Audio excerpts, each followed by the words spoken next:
Hello everyone, my name is James and I'm an English teacher. I'm going to call this channel the Diacritical Fish. There it is.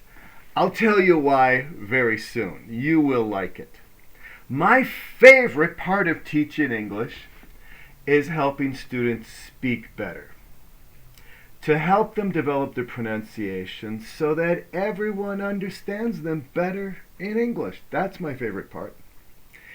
And I have found, I've found over many years of teaching English that vowel sounds, the sounds of the letters A, E, I, O, and U, are the most important part of English pronunciation to work on.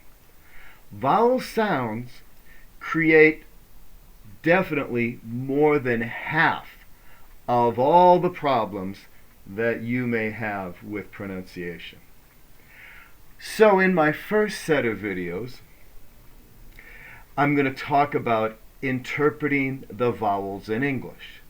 And I guarantee that this will be very helpful to you, and it might be shocking, but my system for interpreting vowels in English helps all of my students. Whether you use it in your business, in your personal life, or at university. The system is especially helpful if you have a lot of experience with English, maybe years, but you still feel limited in your ability to speak with people. Now, this system is also very good for someone who is just starting or for anyone in between. But of course, English pronunciation is more than just vowels. After I show you my vowel study system, we'll cover everything else you need for excellent English. We'll look at rhythm. We'll look at other sounds that are difficult, like the CH and the SH, or the Y and the J, the TH, final ED for past tense, right? And final ES, among other topics. After that, we can get into grammar topics, writing, if you like. Okay, so if you're ready, let's look at the system that I have developed for learning English vowel sounds. It's right here. It's right here. The first thing you need to know is that English vowel letters have names that are different from the names of these same letters in other languages. My second language is Spanish. If you know Spanish, many of my examples will be directly related to Spanish. If you don't know Spanish, my examples are also related to many other languages that use this same alphabet, because in other languages, that letter is A. In Spanish, it's A. In English, it's got a different name. So the names of these letters are going to be perhaps confusing to you, but they are essential that you learn them as soon as possible.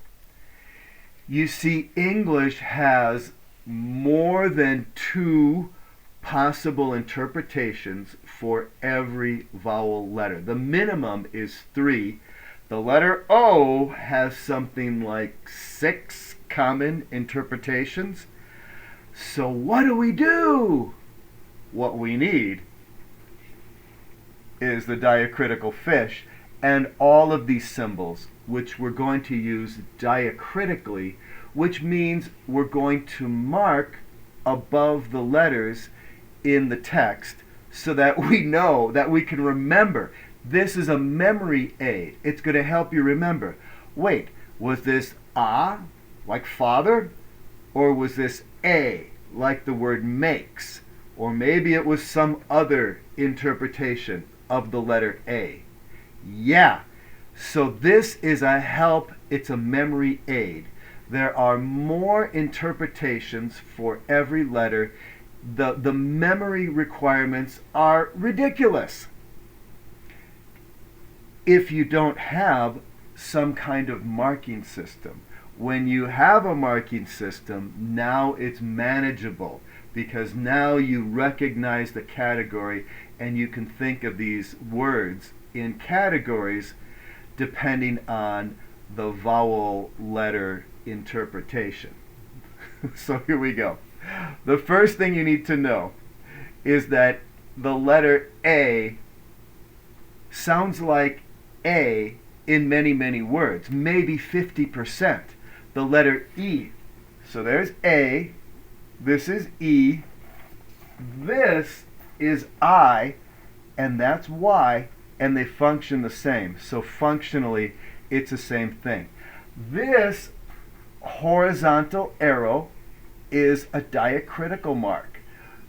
I encourage you to mark your text so that you remember. You see the word basic, and if you mark it like that, you can say, oh yeah, that's James's system for remembering that the letter A in the word basic sounds like A.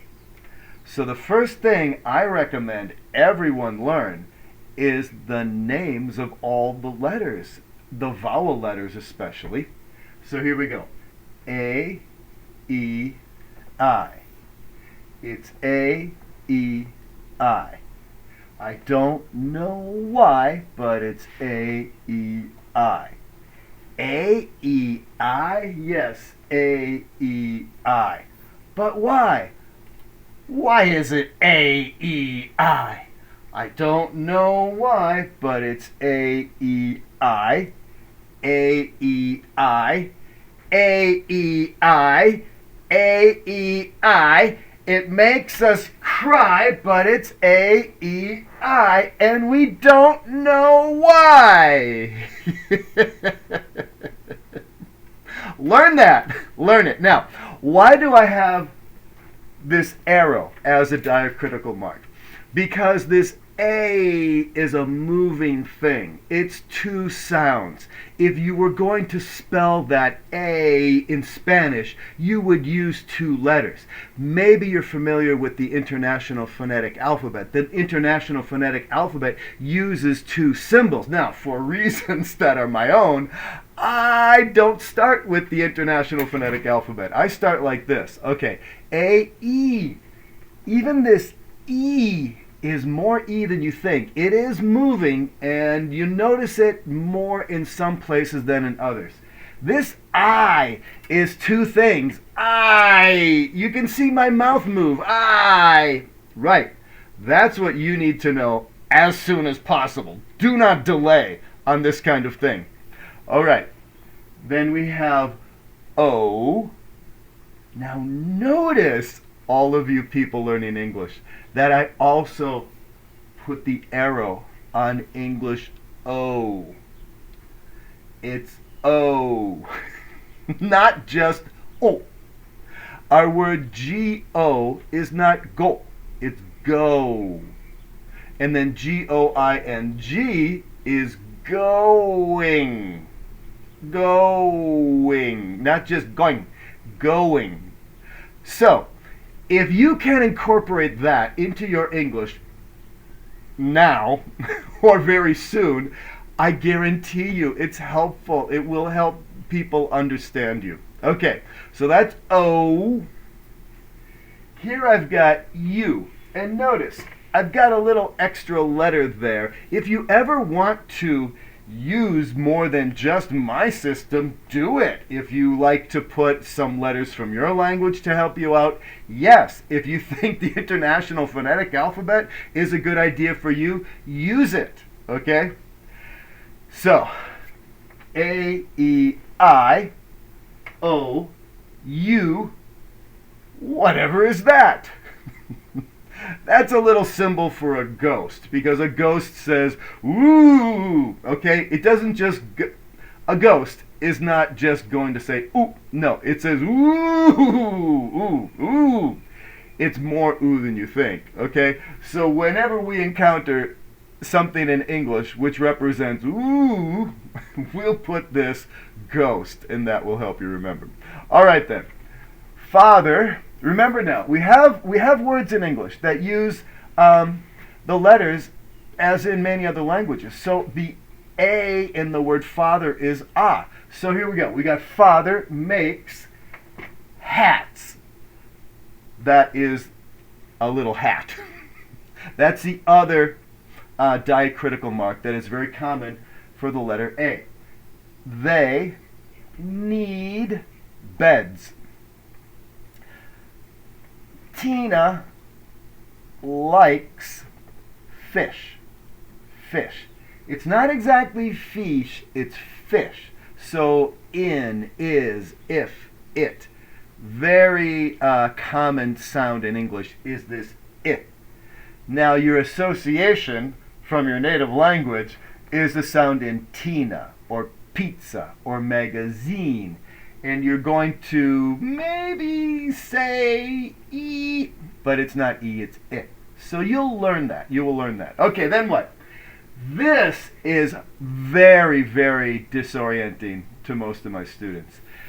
I have an O with an arrow going down. This arrow going down represents the dentist's finger. That is pushing down on a child's chin. I have a brother, Tommy.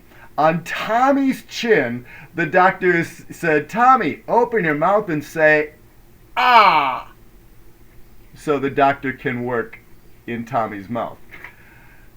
So that downward arrow means when we mark this, I'm asking you to remember ah. Ah! Perhaps a bigger ah than ah in your language. This most students find difficult to do.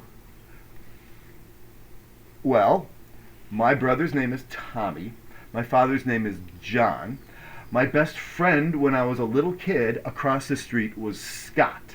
There are many names in English with this ah. Oh yes, we have a president, Donald Trump.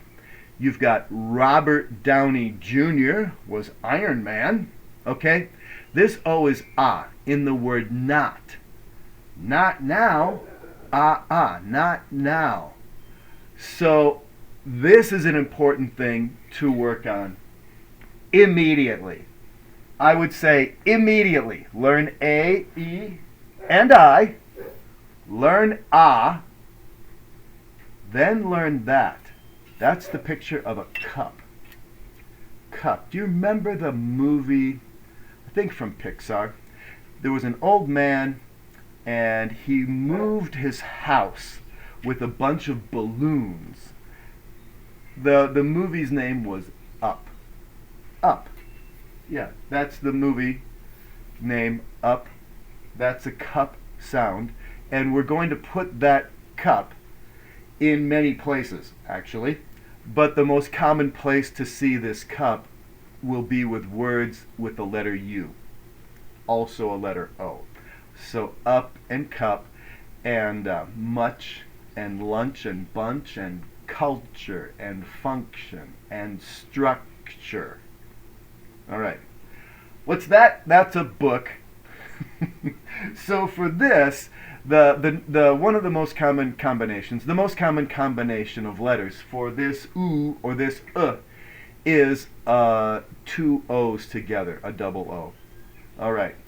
If you can do this, and then also learn how to do vocalic R, then you know everything you need to know to interpret English vowels like a native.